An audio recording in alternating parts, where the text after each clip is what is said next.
Now let's say we want to make this say hello a little bit more dynamic. Okay. In fact, let's also change this name because say hello is no longer valid, right? Let's change this to something else. Now, because I know that say hello is being called here, and whenever we want to change something in all occurrences, right? Meaning if I change here this name, it will also reflect on where we're calling. Now we could have called this many other places as well if this was an extensive program. What you can do is you can right click just quickly here. When you say refactor, you can say change like that, or rename, that is. So when you do that, then you can actually see that it's going to affect all other places where we are calling say hello. So in this case, I'm going to say calculate, something like that. Okay, if you hit enter, and then you can see it changed to where we're calling as well. Okay, so back to what we want to accomplish here. We want to make sure that instead of hard coding these values, the range values, what if we wanted to make it so that these numbers, the ranges, are actually passed through as parameters, right, in our function here? So that takes us to another particularity about functions, is that we can actually pass parameters that can be used inside of this. So in this case here, I'm going to say I want the parameter to be what? So in this case here, I'm going to say first, it's going to be an int type. So I say colon like that and say int, and then second, it's also going to be an int type as well.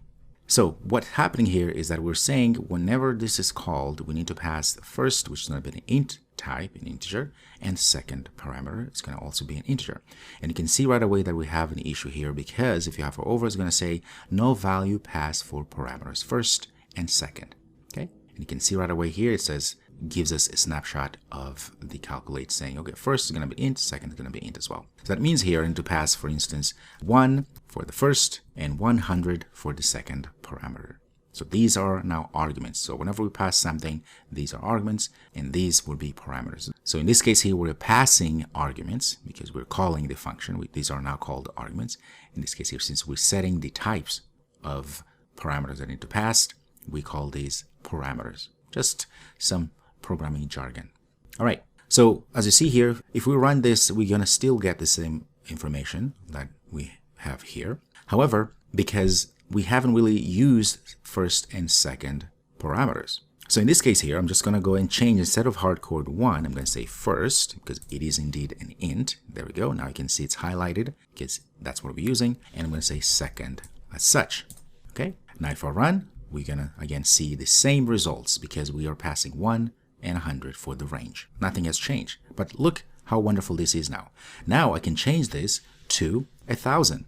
When we call, we pass the argument from 1 to 1,000. So if you run now, what happens is that we get to 1,000 because we are dynamically passing the arguments 1 and 1,000. So we can change this. We can say 11 to 1,000, run, and then as you see, it still runs. Okay. Now the beauty here, of course, is that we are no longer just having to come down here inside of our calculate function and pass the hard code, that is the values, the first item and the second value, right? The range per se. Okay.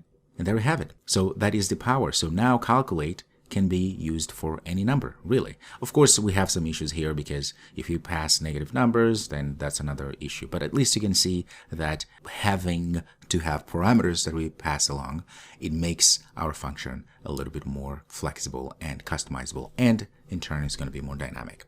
What I want you to do before you go to the next video is think other ways you can make this even more dynamic. Because you notice here, there's this number here that is indeed hard-coded. So wouldn't it be awesome to also have that as a parameter here? So that way, when we call calculate, we have to pass that as an argument.